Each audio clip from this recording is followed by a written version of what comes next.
Tell you what, It's not like the olden days. I'm Rosie, I'm Jake. and today we're going to be talking about Jurassic Park and its sequels. As everyone knows, Jurassic Park movies are about dinosaurs, and what else do you need, really? They're based on the novels of Michael Crichton, who wrote novels about dinosaurs, or rather bringing dinosaurs back to life via genetic engineering. I'm afraid I don't like the novels Jurassic Park and its sequel, The Lost World, and I think the films are considerably better. Yes, Michael Crichton has his fans, but around these parts he is considered to have a lot of drawbacks as an author. But apparently the rights to produce Jurassic Park as a film had been purchased from him before he'd even finished writing the book. So obviously Steven Spielberg and his production company saw great potential for good filmmaking and lots of money rolling in from the idea. When Jurassic Park, the first movie, was released in cinemas in this country over the summer of 1993, it was everywhere. There were collector cards, which I had a few of. I remember I had the Lex card and a few others, but I don't think I made a huge effort to collect them all. There were pens, pencils, pencil cases, all sorts of merchandise, lunchboxes, much of which you can see being used in the film as Jurassic Park merchandise in the fictional Jurassic Park in the film. And there were stickers in the Weetabix, and it was everywhere. And obviously they wanted to attract a lot of people, families, to come and see it. And at the time, we were very much in the age group I think they were hoping would come and see it. I was just 10. Rosie would have been just 8, and we did go to see it in the cinema with our mother and also our uncle and aunt, who were not 8 and 10 but considerably older. So it certainly did appeal to quite a wide audience, and everyone wanted to see it. A lot of people did, because of the groundbreaking special effects, groundbreaking CG, and also animatronics knitted together so nicely to create the dinosaurs, which was something very new at the time. And they do it here, there, and everywhere nowadays, don't they? 30-second commercials, dinosaurs everywhere. But in 1993 it was unheard of and very, very different from the plasticine stop animation of the King Kong of the 30s sort of thing. So it's a very important piece of cinematic history, Jurassic Park. And fortunately, it's also a very good, very well done film, as are most Steven Spielberg directed films, really. It won the Oscar, didn't it, for Best Special Effects, which is quite right. They were excellent. When I was little, and when we didn't have a big flat screen telly and DVD and stuff, I couldn't see the difference between the animatronic Tyrannosaurus Rex and the CG Tyrannosaurus Rex. And I didn't really think about it either, because she's such a real-looking character and a part of the film, and I really believed, I mean, I knew that it was fictional, but in a sense I believed that it was a real dinosaur coming to eat everybody. Talk about knitting together the filmmaking techniques seamlessly. It's a word that can be used in a blasé fashion, seamlessly. It's very appropriate for Jurassic Park. But as you say, it's no good just having, well, what real-looking dinosaurs if the film is no good. Yes, I'll tell you the couple of things I thought about Jurassic Park when I watched it within the last few years that made me realise, oh yes, I think this is my favourite of the Jurassic Park films overall. And perhaps we'll talk about some of our feelings from when we were children about it, and some of the acting performances we like. But what really struck me, looking at it with very adult eyes, was the film is extremely well structured. Now, you don't think this when you're young. You've been sitting there for an hour and you think, bloomin' heck, when is the Tyrannosaurus Rex going to come out and stomp on everything and eat someone? And after an hour, you're very close to seeing that, very fortunately, when you're young. It's a long time, isn't it? An hour? Yes, and we haven't really had enough dinosaur action before that either. We've seen the sauropods and had some foreshadowing of what the raptors are capable of, but And we've seen the Triceratops. Ah, yes, the sick Triceratops. That's a good bit. That is quite satisfying when you're a child. Bit of methadone before you get the T-Rex. And that's actually the only bit of animatronic dinosaur filming they did on location in Hawaii. All the other dinosaur stuff is back in the studio, which is quite interesting. That location in Hawaii and the soundstage Hollywood stuff is knitted together very seamlessly as well. It's a very well-made film. And that's a very interesting factoid. You do see some other dinosaurs in Hawaii, don't you? But they're not animatronic, they're CG. That's right, such as when the T-Rex comes and hunts the Gallimimus. That was the three actors just looking at this big field and imagining there was tons of dinosaurs there. Now, isn't it true that the T-Rex paddock is in Hawaii until it gets dark and the T-Rex turns up and escapes, and then it's studio? Yeah, that's exactly it. You'd never guess, would you? Never. You don't think, oh, they're back in Hollywood now. Here comes the T-Rex. Extremely well done. The other thing, apart from this is really, really well structured for an adult, really struck me, was how different the character of John Hammond, who of course owns Jurassic Park, is in the book and the television, which is quite obvious. The film, if you prefer, which is quite obvious if you know the two different media. But I was really struck, having quite recently read the book before I watched it, how Richard Attenborough, stepping in front of the camera for the first time since 1979 for the role, gave the character of John Hammond such a boyish wonder and enthusiasm, and the character's about 70 years old, for what he had created and what he wanted to share with the world, which I thought worked very well. And in the book, he's a horrible capitalist scum who wants to make tons of money, and you're glad when he's eaten by compies. So he has two very different characters there. But Richard Attenborough bringing a lot to the role there, and I'm sure we will praise some of the other actors in a moment. We mentioned there the main problem with watching it in the cinema as a 10-year-old or 8-year-old. It takes too long, really, to get to the huge action, doesn't it? Yes. I'm very good, aren't I, at the game where you have to say what order the dinosaurs appear in. Yes, that's right. I found the orders on a website and Rosie was able to reel them off with some logical thinking. It was very impressive. Well, what I did was I thought my way through the story of the film because I do know it quite well. And thinking about that, I can remember more or less what I thought as a child when each dinosaur turned up. The first dinosaur you see is a Brachiosaurus, I think, rather than another one of those big ones. Yes, unless you count the eye of the big one Velociraptor as the very first dinosaur we see. Oh yes, I do count that when I'm playing the game. Yes, I listed. Thinking about being a child, though, that's not particularly satisfying, or it kind of makes you think, oh, maybe there's going to be some more dinosaurs eating people all up in a minute, and then there aren't. And when I saw the Brachiosaurus, I thought, finally, a dinosaur, hooray. And then they go off and start being boring again, don't they? And I'm thinking, oh, come on. Then they go on the dinosaur tour, and they don't see any dinosaurs because it's like Whipsnade Zoo. The enclosures are so big and full of vegetation to make them feel at home that they hide. So then when the Triceratops is sick and being attended by the characters, I quite like that bit, because you get to see another dinosaur. But apparently, when we were in the cinema, I don't remember doing this, but I was told that I did this, when the Tyrannosaurus Rex comes and starts ripping up the car with Lex and Tim, the two kids in it, I turn to our mum and I say, oh, it's getting good now. Unfortunately, the adrenaline ride does pretty much continue from there, so yeah, with a bit of patience, very enjoyable for kids as well. Perhaps some kids like Tim in the book, will enjoy hearing all the expose about the amber and the DNA and so on at the beginning, but probably most wouldn't. But it does make it a very good, well-structured, well-thought-out film. Of all that chatting at the beginning, I did find the mosquitoes in the amber the most interesting thing as a child, because I understood it. I kind of wanted to know how they made dinosaurs. In a sense, when you're little, it doesn't matter, does it? But it was interesting to know.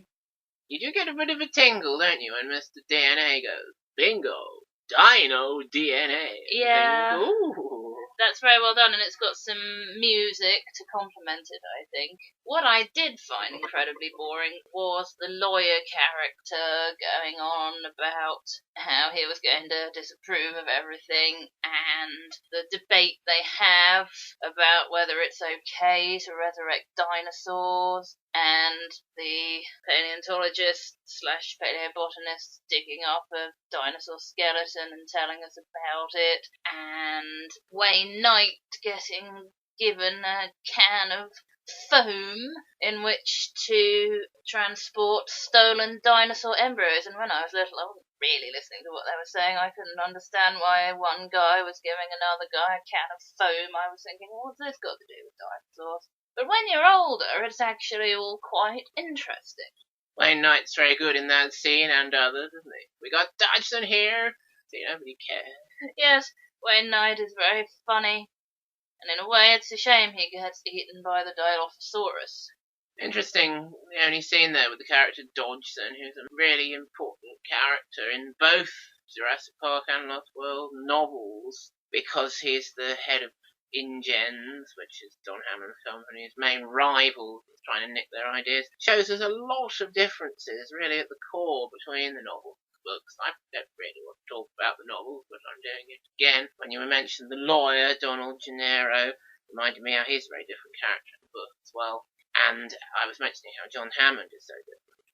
I do find it interesting in the book how John Hammond is the one who's saying, oh, we can charge people whatever we want and they'll pay it, we're going to make so much money. And in the film, of course, Gennaro is the one saying that, as he is the blood-sucking lawyer in that case. With films, they're very careful, I think, about who you're going to sympathise with, and they don't want the creator of Jurassic Park to be just a jerk, because they want you to invest in him in a different way. So that is very interesting. Do you know one more interesting thing about the book? Michael Crichton doesn't reveal who Dodgson's contact is, and it could be several characters who we're meeting in the park. We've had the scene between them, but the character hasn't been named in the scene. We can't see him in the book. So it could be Mr. Arnold, it could be Dennis, who it is. It could be a couple of others who aren't in the film. It's quite interesting. It couldn't be a woman, could it, in the book? Because he's not very good at writing about women. No, he's terrible. And when he tries for Sarah Harding in The Lost World, he just makes her superhuman. It comes across as rather silly. He's deliberately trying to write a strong woman. It keeps saying, doesn't it, how strong she is. We can say what we want about Michael Crichton. He's been dead for the past 7 years. So he can't stop us, hopefully. Well, shall we say what performances we enjoy in Jurassic Park? Because that was the other thing I thought would be worth saying. Obviously, we all love Sam Neill as Dr. Alan Grant. He's one of my favourite actors. In some ways, he's got to carry the film. I mean, he's got to carry the main sort of action of the film that we're involved with, and the other bits sort of revolving around, and he does a very good job of that. Laura Dern as Ellie Sattler. I mean, she's a woman, so she doesn't get the development screen time she probably deserves. The character does better in the film than the book, though. Indeed. She is stronger in the film than in the book. I seem to remember in the book she's sort of just nothing, really. Perfectly adequate performance, anyway. Jeff Goldblum as Dr. Ian Malcolm. Everyone's going to love that. Now, in the books, stop mentioning the books. Ian Malcolm comes across as a bit of a know-all, smart-ass, snipey, getting in your face and annoying you character. Whereas Jeff Goldblum makes him a much more endearing character. He's still there pointing out everything that's going to go wrong with his chaos theory and being rather wacky and out there, but he's doing it in a way that makes you like the character much more. And even though he doesn't have that much screen time after he's been partially trampled by the T-Rex, he adds a lot to the film. And it wasn't surprising to learn that he was the one that was coming back as the main star of the second film, I thought. Even though he hadn't been in it as much as a lot of other characters, he had been a very memorable character and made a very big contribution to the film, not only the story, but the ethics and the practicalities of what's going on. I think everyone loves him. Jeff Goldblum as Ian Malcolm just as much, perhaps, but in a slightly different way as Sam Neill and Alan Grant. When I was young, I found Jeff Goldblum more stimulating than Sam Neill because he is so explicitly funny and all that kind of thing. Yes, he is funny. He's always on the lookout for a future ex-Mrs. Malcolm and so on. And, of course, that bit where he's in the car and the T-Rex is chasing them. You think they'll have that on the tour? Oh, yes. Great stuff. Stuff like that he does. Brilliant work there. Got to find the right actors for these things, you know. Right directors, right actors, right everything. The only thing that doesn't matter that much is the writer of the original book, clearly. I mentioned Richard Attenborough as John Hammond.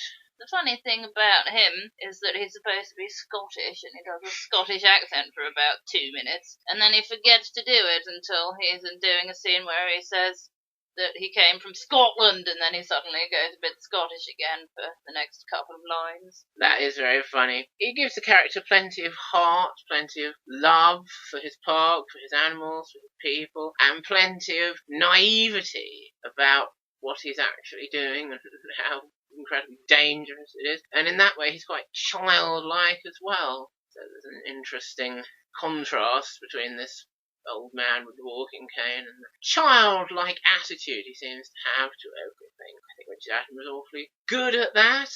I was hoping that he'd filmed a cameo for Jurassic World in 2015, shortly before he passed away, which was shortly before 2015. But actually he hadn't, so they missed a trick there for Jurassic World, but we'll come back to that later anyway. The other two main cast members to carry the film is the two kids, Lex and Tim. Apparently, Joseph Mazzello, who plays Tim, was wanted so much by Steven Spielberg that was why the ages of Lex and Tim were swapped from the book, Don't Talk About the Book, so that Tim would be the younger character. Now, I don't see what's so special about Joseph Mazzello. I mean, he was okay, but I don't know. I wouldn't have walked over hot coals for him. It really doesn't matter who's older and who's younger with those two characters. Obviously, Michael Crichton makes the boy older and cleverer and much more interesting. But for the film, it's just not an issue, is it? And of course, in the book, Tim has both the main characteristics, being the dinosaur expert kid and being the computer hacker expert kid. Tim does both of those things. But whereas in the film, Lex gets to be the computer hacker kid who plays her part in the end at rebooting the system and locking the door and getting the phones back online, probably most importantly. That's what saves them. So they all have their moments there. Ariana Richards as Lex, I mean, you couldn't do it any better, could you? We sometimes say Jurassic Park is very good with their kids casting. Yes, they are. We find all of them quite engaging and likeable to some extent, don't we? I shall say later who's my favourite Jurassic Park kid, and I wonder if you'll agree. I think I will. 4 years later, almost inevitably after the huge success of the film, there was a sequel to Jurassic Park called The Lost World. Now, I'll have to stop talking about novels after this because it's the second and final novel, but Michael Crichton was specially commissioned to write The Lost World, the novel. Badly. Because they wanted to have a sequel to Jurassic Park to adapt into a new film. But really, The Lost World, the book, and The Lost World, the film, are so different, far more different than Jurassic Park book and film. And the main thing that is very noticeable is that Michael Crichton for The Lost World had to make up a new island because he'd had the first island bombed and nuked and destroyed at the end of the first book. So obviously there now has to be the second island, Isla Sorna, the first one being Isla Nublar. Although if you speak Spanish, you have problems with verb agreement with those names, it turns out, living Michael Crichton. But he had to make up Isla Sorna anyway with more dinosaurs on it because Isla Nublar didn't exist in his book universe anymore. Whereas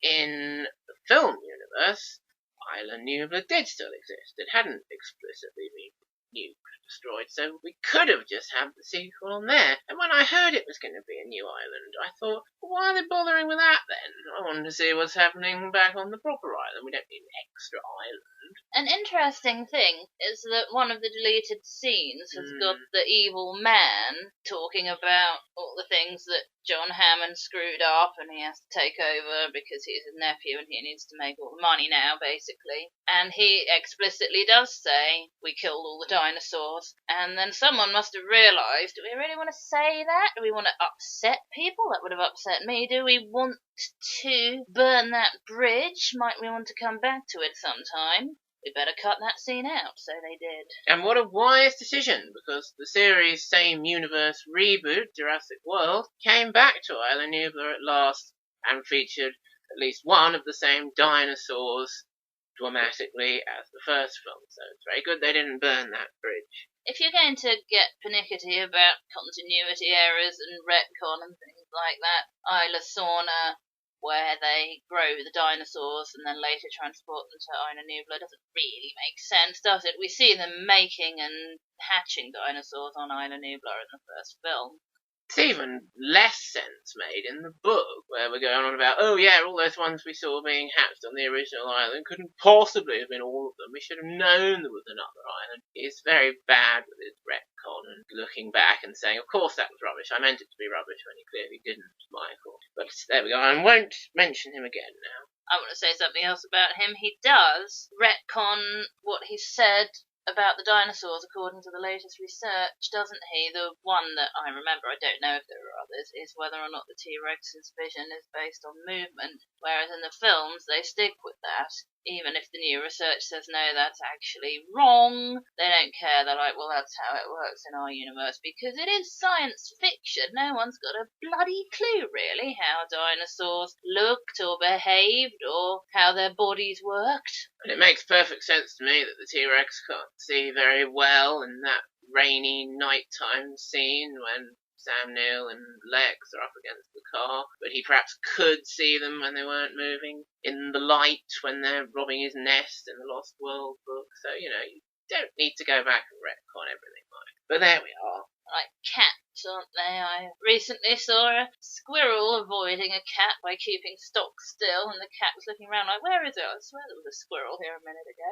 So they took Steven Spielberg and his friends, the Lost World book, and they did adapt it into a film. Very, very different stylistically and plot-wise and character-wise. But it is a sequel that does live up to the excellence of the film it's following, which is quite rare in many ways. I think the second film, The Lost World, was a contender for my favourite Jurassic Park film for a while, and I'm not sure, Rosie will tell us in a minute, I'm sure, if it's still her favourite. I think it is, and that's certainly very understandable. Like Jurassic Park, it is very well structured and has very good characters, but The Lost World does have more and quicker to get to it, exciting dinosaur action. Well, when I was like 12, I enjoyed seeing it in the cinema so much that I had to go again. I was quite a bit more mature, so I was happy to wait a bit for the dinosaurs, but it only takes 20 minutes to get to the Stegosaurus herd, doesn't it? That's right, which isn't huge dinosaurs ripping you apart scene, but it's very well done and exciting and has peril in it, and is a nice introductory dinosaur scene for the film at just about the right time, especially for the youngsters. And before they get to that, they're getting ready to go and talking about what they're going to do, and we're meeting with new characters, and I understood it and found it more interesting than when I was 8 and they were doing more boring things. And I was enjoying Jeff Goldblum being the main one. And as you say, there are more dinosaurs. There are more species of dinosaur, including the Compies, which are the first ones we see in that film. It goes Compy, Stegosaurus, other things. The Compy scene that begins The Lost World, of course, is actually lifted from the book Jurassic Park, not The Lost World. Sorry, I said it again. Books. And I absolutely love the T-Rex family with the baby T-Rex. The climax of the daddy T-Rex being loose in San Diego was very exciting. Julianne Moore as Sarah Harding is my favourite Jurassic Park woman because someone said to Michael Crichton, you've got to write a strong female character. So he wrote, well, there was this female woman and she was strong. The film adapters have been able to do more with it. The character does more and they've written her in a better way. I hope Michael Crichton can't do anything to us, actually. I've been slagging him off quite a lot. It's also got Pete Postlethwaite, who I like, so it was definitely my favourite for a very long time. And then when I watched them recently, I thought, I wonder if it's still my favourite. And I came to the conclusion that even though Jurassic Park is probably technically a better film, The Lost World is still my favourite. I enjoy it more for all those same reasons. And another very exciting bit in The Lost World is the climax. Well, pre-T-Rex and San Diego climax, with the velociraptors and the long grass and going around the engineering building sequence, and that's a good follow-up to what the velociraptors have done in the first film, which is a lot. And of course, since Jurassic Park, we have to have velociraptors in things like the 2005 King Kong. People expect them as standard dinosaurs now, even though no one had heard of them before 1993. Young people are so surprised if I start talking to them about Jurassic Park, which I sometimes do, and I say, before Jurassic Park came out, lay people had never heard of velociraptors, and they were like, what? They're one of the main dinosaurs. And I'm like, yeah, they are now.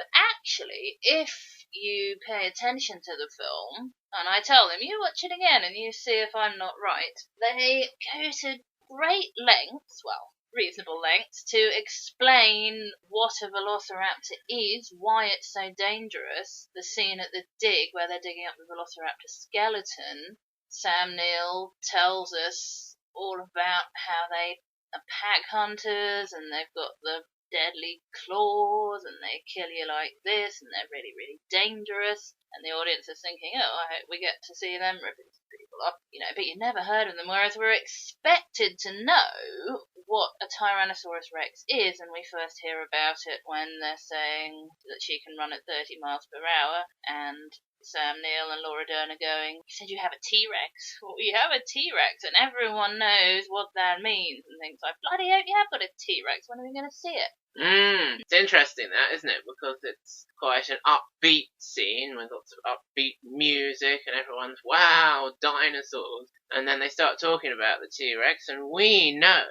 as people in the world, that that's going to lead on to some trouble having a T-Rex. And even in Jurassic World, when people in this world knew what a velociraptor was, that guy with the hat is having to explain to someone who's going, Velociraptor, acknowledging there that there was a time when we didn't all know what they were. They always make you wait for velociraptors, don't they? Up to and including Jurassic Park 3. You mentioned some of the new and good cast members of The Lost World there. I guess the other one we should mention to fit in with what we were saying about Jurassic Park Kids was Vanessa Lee Chester as Kelly, who, again, perfectly adequate, isn't she? Quite good. Yeah, she's fine. But not my favourite. Nor mine. And the other new cast members as well, Vince Vaughn and the rest of the gang, all play their part very well in that film, and it comes together very nicely. I like the bit where Pete Postlethwaite has caught the daddy T-Rex in this massive, great big cage, and he's looking all completely pissed off, clearly thinking, I'm gonna ravage the lot of you when I get out of this. Very good acting by the T-Rex there. Yes, nice bit of foreshadowing for the San Diego scene. And as you can tell if you think about the severed hand on the steering wheel and things in the boat, that was originally planned to have been raptors on the boat going around San Diego. But I think it was a very good idea not to use raptors for that final denouement, but to use the T-Rex, the big iconic dinosaur, and also tie up very nicely the story of the T-Rex and his son and John Hammond's evil nephew, Mr. Ludlow, in the way that they did. And that was based on Dodgson's death from the Lost World book, actually, the baby T-Rex stuff. And it happened on the island in the book, instead of in the hull of the ship at San Diego. It's interesting how much the dinosaurs become protagonists In the first film, I like dinosaurs and I sympathise with them being in this situation and just trying to survive and eat and everything. But they're not so much protagonists as in The Lost World and Jurassic World, which we'll talk about shortly. And indeed, Richard Attenborough's closing words about how the island should be left in peace and the dinosaurs will cry our absence to survive and should be left alone to live their lives. And that's the right thing to do. And in many ways, the films should have ended there, really. One more thing to say, I think, about The Lost World. You mentioned the deleted scenes and a bit that it was good to take out, but we do think that it would have been good to keep in at least part of the introductory scene of Pete Postlethwaite's character, who's called Roland Tembo, which they cut all together, because in this scene we see some of the character's history and motivation. He goes on a journey of self-discovery and realisation, doesn't he? Which is very good, and it would have been good to start it with that scene. Yeah, it still works really well in the film, but that scene being the start of it, it does add a lot to the journey. One very important thing it does is it establishes the character's long-standing close friendship and camaraderie with RJ, who is in the final cut of the film, but you don't really notice him until you've watched the film 5 times, and Roland says at the end, he didn't make it, RJ, and we're like, who? Why does Pete Postlethwaite care about RJ? He's not even been in the film, has he? And then Nick Vincent was going, it's RJ's bag, and we're like, well, so what? Of course, it's got all the important information to send for the rescue, as you spot later in the film. Oh yes, that is RJ, Roland's best friend, and it's going into his bag, all the information that Nick knew. So yes, things to pick up, and if they kept in that initial Roland scene, that would have helped a lot. I do just want to say one more thing. I want to talk about that scientist woman in real life who I hate. Oh yeah. They got her to watch the scene where the mummy and the daddy Tyrannosaurus Rex push the trailer with people in it over the edge of the cliff, completely out of context, so that she would say that the Hollywood is stupid and they made the dinosaurs into monsters and they wouldn't have really done that. There's absolutely no way that Tyrannosaurus Rexes would push a trailer over the cliff. But if you watch the film, there's a very good reason for them doing that, and you don't know if they would have done that for the same reason in real life. Nobody does. It was 65 million years ago and there weren't any trailers, and the circumstances of human beings coming and stealing their baby, or taking it away to mend its broken leg, in fact, didn't exist. But it's science fiction, and within the context of the film, it does make sense, and it's not making monsters out of them, it's making them animals with real feelings and real reasons for doing things. Yes, indeed, and as you say, they go to great pains in The Lost World to establish the reasons behind what the dinosaurs are doing in the sci-fact reality of that universe. Sarah's going on about how nurturing parents the T-Rexes are and how well they can smell. They may continue to track us if they perceive a threat to themselves or the baby. So it does make perfect sense, and it's wrong to show out of context bits and make judgments from them, as indeed it is in anything. Now, in many ways, it would have been good to leave the film series, but it wouldn't have been profitable to leave the film series at the end of The Lost World, when we finally get to see a pteranodon, and we see the T-Rexes happily living together, and John Hammond's voice closes out saying, well, there they are, happy, and we'll leave them alone. But of course they had to come back in 2001, didn't they, with Jurassic Park 3. It's not the Olden Days anymore. No. And the film's not as good, not nearly. And they had to do that to make more money, and make Lego merchandise for the first time. I've got some Jurassic Park 3 Lego, with the Spinosaurus, which is the new big, come and look at this dinosaur that is in the film. Now, it was very interesting when I read quite recently that what the final product of Jurassic Park 3 is a last-minute patch-up job, because the original screenplay wasn't working out, the original cast wasn't turning up or something. They didn't have as much money or time as they thought, or locations in the right places at the right times, and it was all just going to hell. So they very, very quickly had to patch together a film and sell it as Jurassic Park 3 and know that that was going to make plenty of money. And that does show in the finished product. It's not very well conceived and thought out.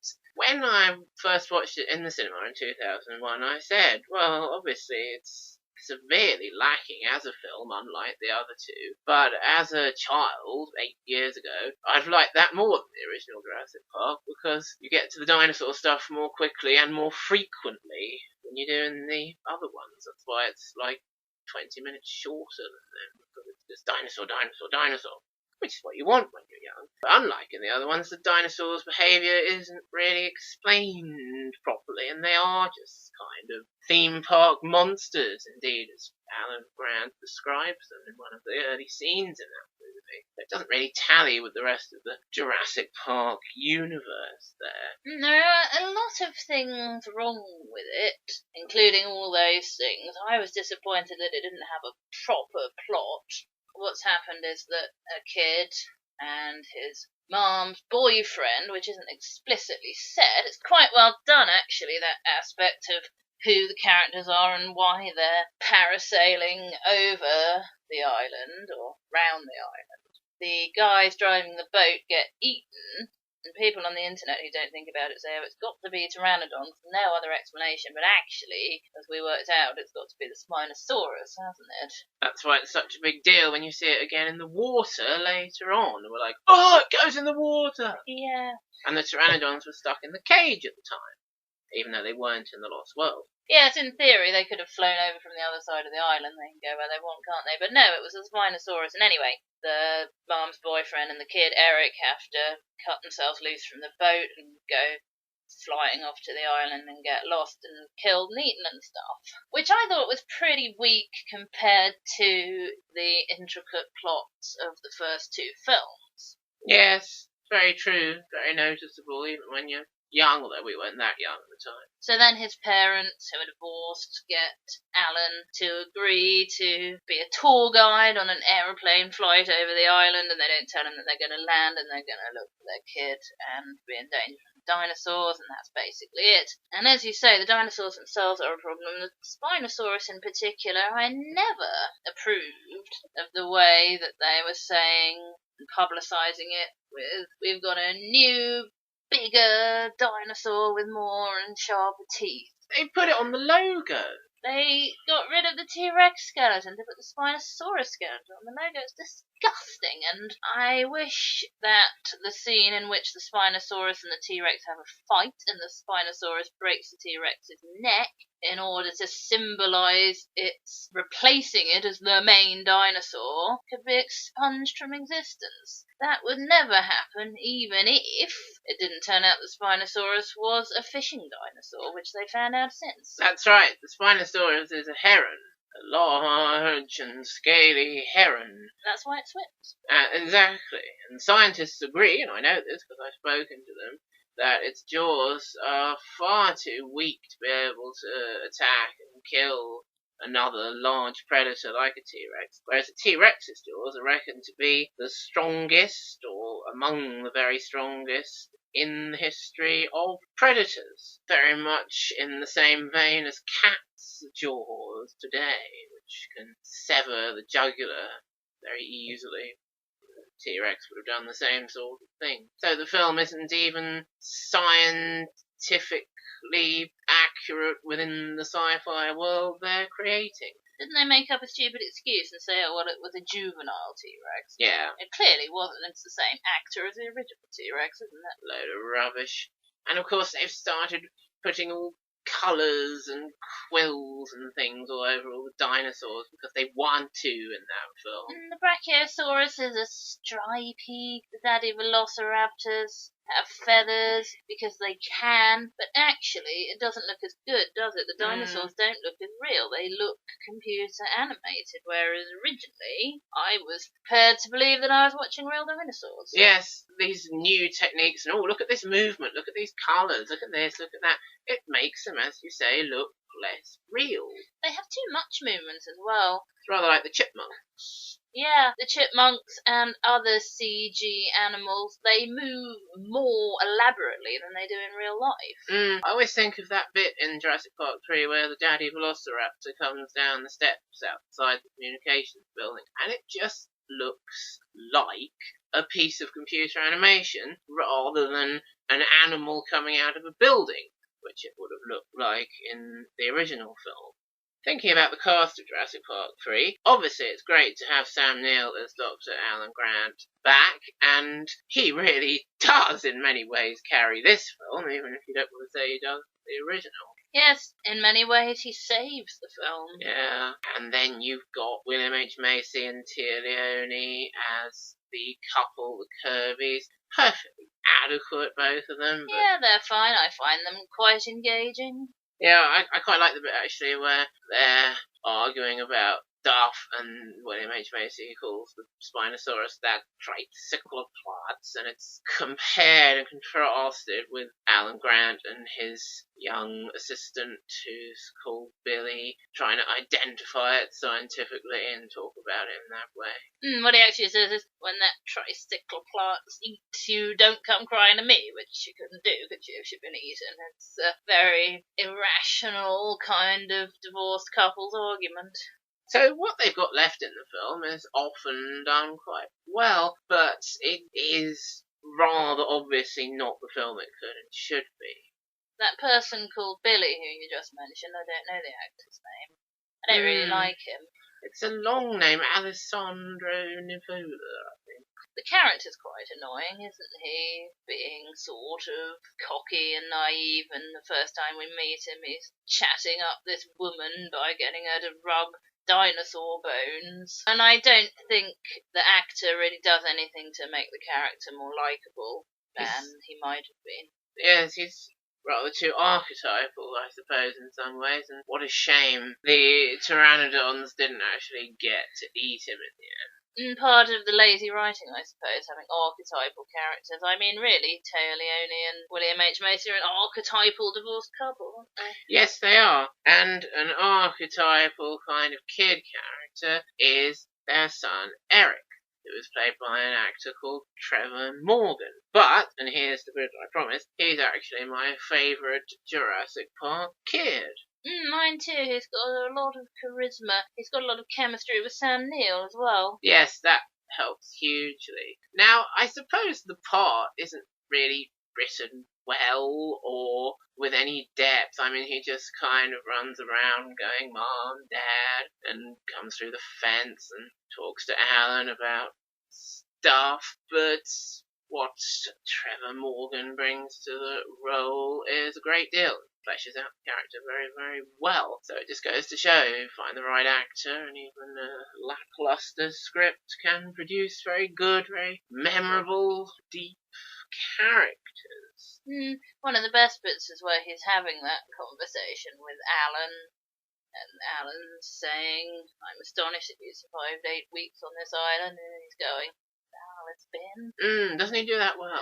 Yeah, and things like that. And he's talking about how he protects himself from the dinosaurs. He's got some T-Rex pee to scare off the smaller ones. You don't want to know. And then he says, but it attracts one really big one with a fin, which is the Spinosaurus. So the Spinosaurus actively comes looking for T-Rexes to kill. Or to steal their food. Yes, I suppose that makes more sense. But his food is fish. And another great bit between those two, of course, in that overturned water truck scene is when they talk about Ian Malcolm, bring the character into the film a bit. Did you read Malcolm's book?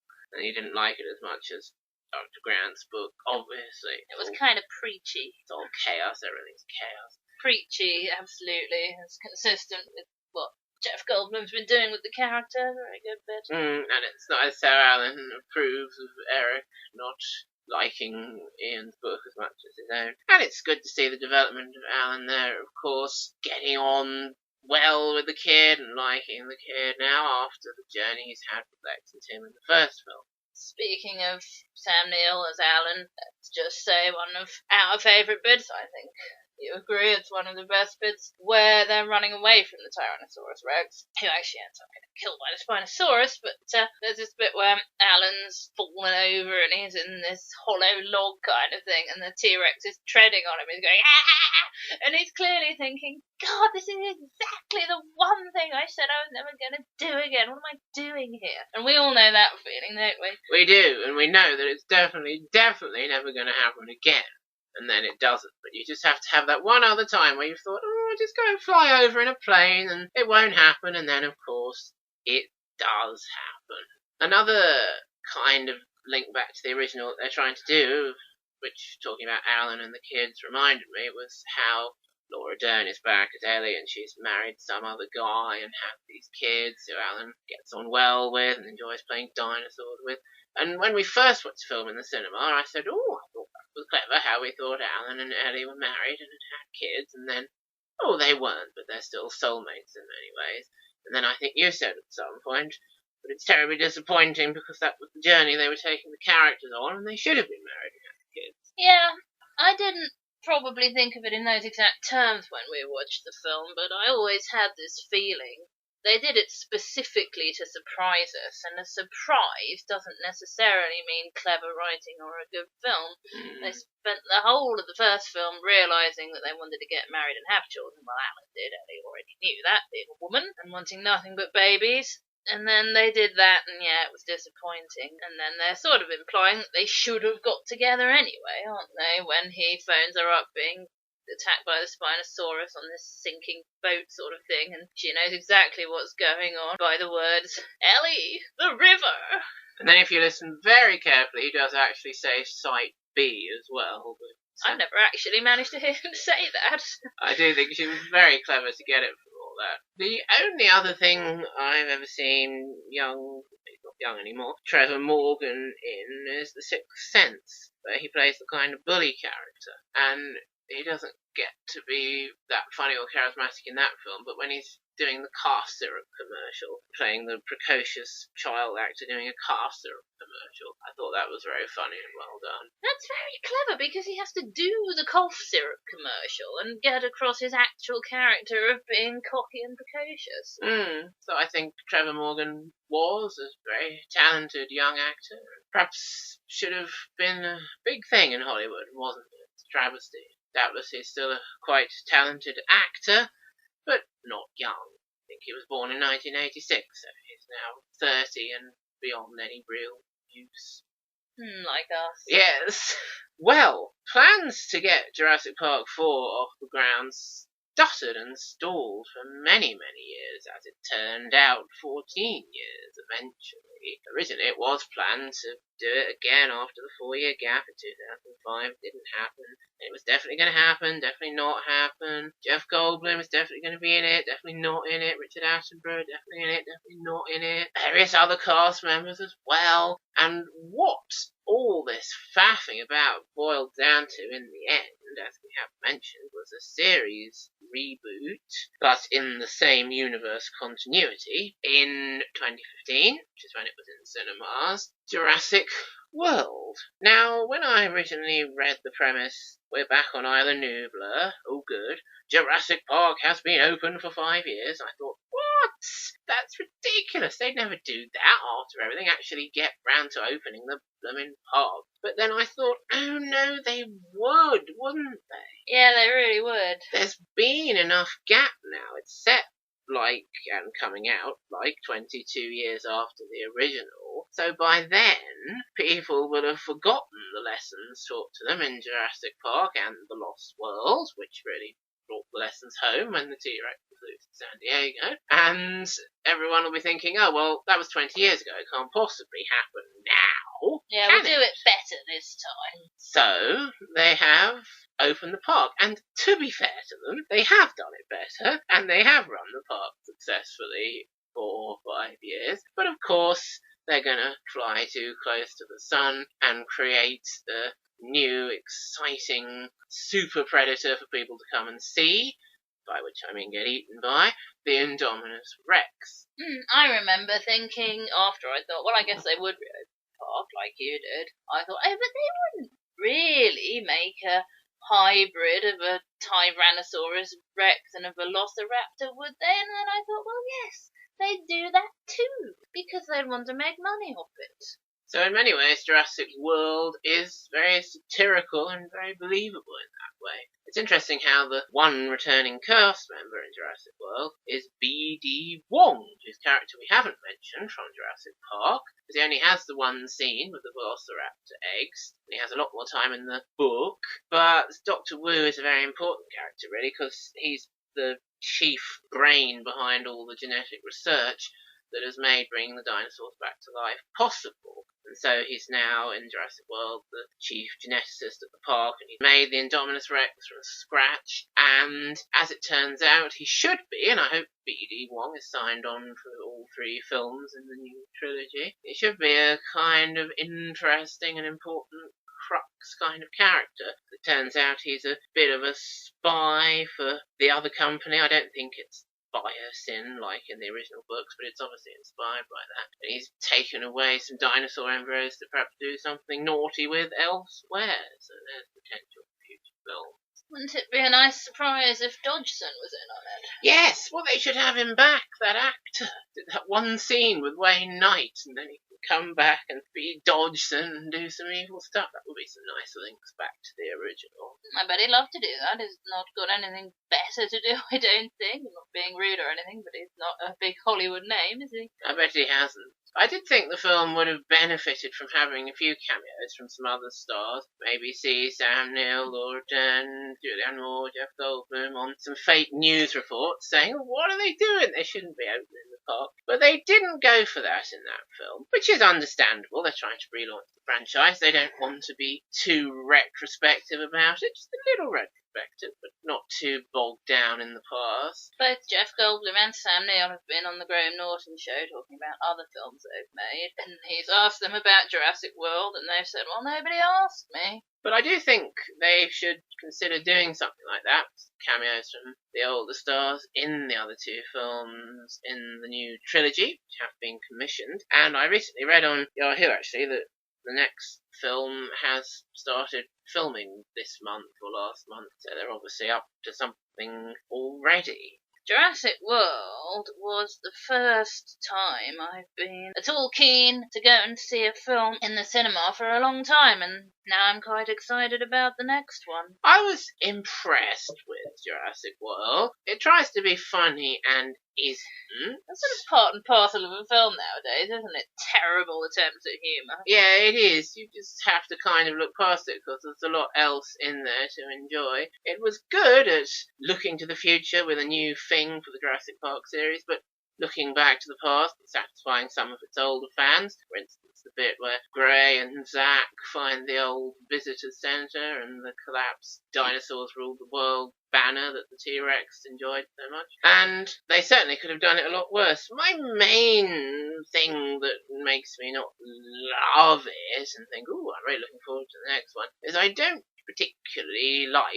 hate them, but I don't particularly like or find they have good chemistry, the 2 leads, who I believe are signed on for all 3 films. Chris Pratt as Owen, I think that's Yes, Owen. and Bryce Dallas Howard, who's Ron Howard's daughter, as Claire, who does have quite an interesting journey through the film about thinking of the animals as people, well, living creatures rather than statistics, and the scene where the 2 of them comfort the dying apatosaur is quite well done and moving and engaging. I think that's their best scene, the 2 of them. But as leads, I find them a bit flat myself, and I kind of enjoy the film around them rather than because of them. Yes, I could take or leave them, really. I've been wondering, are there any actors about that age who I'd rather have done it, and I can't think of anyone. I think I'm just not particularly interested in actors anymore, except for Johnny Depp and older people. Who were busy making Pirates of the Caribbean, all of them. We mention Jurassic Park kids are well cast, and again, in this film, they are. Nick Robinson, not the BBC political editor, but the young-ish actor from Melissa and Joey as Zach in the film, is certainly very good. When Rosie watches Melissa and Joey on E4, which hasn't happened for a while actually, I find him very amusing and charismatic, and I don't know, he doesn't get the chance to be quite so funny and charismatic in the film Jurassic World. He has to be a bit sulky. He has this kind of thing going on with his younger brother that doesn't really all come together and make a lot of sense, involving the parents arguing and getting divorced. Like, that's a big deal. Why is that such a big deal to everyone that everyone's parents get divorced? And the feelings of the two brothers and how they're expressing them or not expressing them. It just doesn't quite work how they're hoping it will, I think. But, no complaints about Nick Robinson or indeed Ty Simpkins as Gray, the younger one, who, I don't know, I think he must have kind of had a bit of a growth spurt before they actually started filming, because I think the character, he comes across as being quite young and naive and tearful. The look of the character doesn't quite match what they were going for, these young actors in their growth spurts, I think. I enjoyed Ty Simpkins in the Insidious films, looking a bit younger, and perhaps when they cast him, he looked and acted like that. Would have been a little more suitable. But it still works. He's obviously younger than Nick Robinson. Had to be tall anyway. And they do a very good job with what they've got to do. You certainly don't wish it was other young actors in their place. I don't know if they're supposed to be in the other ones. Perhaps they've got new kids for each film, if they're going to have like a 4-year gap between each. They probably are planning like 3 batches of Jurassic Park kids. Well, they are Claire's nephews, of course, so maybe they'll be in it a bit, and she's supposed to have issues with their mother, her sister, and all that kind of thing. Yes, we should come back to them, really. Would make a lot of sense. Obviously, it's great to see the original T-Rex back in Jurassic World, and she gets her moment in the spotlight in the end. They make you wait for her, don't they? Yes. She does get to be the main force behind the defeat of the Indominus Rex, although obviously she needs a bit of help from Blue the Velociraptor and the Mosasaurus, which eventually eats the I-Rex in the water. It's a sad story, really, the Indominus Rex. It's over-selectively bred, and rather uncomfortable and rather sad and rather frustrated, and the only way it can really express itself is to go out and kill everything, just like our cat. She's been bred from 2 naturally very aggressive dinosaurs, so obviously she's not going to be very happy, and she is going to be very aggressive. The funny thing is that they think she's white. She's not white. She's not. She's white in the Lego set, and that one famous Indian in America, referencing a film called The Guru there, one famous Indian in America, that guy from The Simpsons. There is one now, I can't remember his name. No, I can't remember his name. He's in Jurassic World and The Amazing Spider-Man. He's looking at it through the glass that you can see it in its enclosure through, going, oh, it's white. And you see her and you think, She's not white, she's grey. So I guess in the script they wanted her to be white, and then it just wasn't working visually for some reason. She can camouflage, can't she? Like a chameleon, she's chameleonic. And they cut the scene where that's revealed, so they're all going around saying, oh, she's chameleonic. And we're like, how do you know that? Yeah, it's a bit of injudicious cutting there. They do reference things from all 3 films, mostly the first one, and people who don't like the other 2 sequels go around stubbornly saying it's only a sequel to Jurassic Park. But the interesting thing that they take from Jurassic Park 3 is the idea that velociraptors can communicate verbally, talk to each other like human beings. And they do that in the film, and they communicate in that way with the I-Rex. I rather like the bit that reminded me of 3. They do it kind of visually, where the I-Rex is attacking the gyrosphere. It's exactly like the Spinosaurus. It staged the same Spinosaurus attacking the plane. And the bit that reminds us of 2 is where they're having the basic conversation of an extinct animal has no rights. It exists because we made it. And that kind of shows how, again, these bureaucratic characters are making the same mistakes as in the past. He's the bad guy, that character. I can't remember his name. No. But he wants to use velociraptors in the military, and he comes along disrespecting the velociraptors and saying we can use them for this and they're genetically engineered. And you just know he's going to get eaten by one of the velociraptors, and actually he gets eaten by Delta, who's the particular velociraptor that he's annoying the most at a later stage in the film. There are 4 named velociraptors. Hitherto, they haven't really been protagonists, and now they are, so that's quite interesting too. So they certainly could have done a lot worse with Jurassic Park 4, Jurassic World, and it's well done, well structured. They've put a lot of time and thought and work into it. And watch this space. We'll see how the other 2 films in the Jurassic World trilogy go, and hopefully they'll be just as good, if not better, than that one. And I think we could leave it there, couldn't we? Yeah, I think so. Join us again next time for our final regular podcast 2016, which will be about another film series, Back to the Future. Until then, good night out there. whatever you are.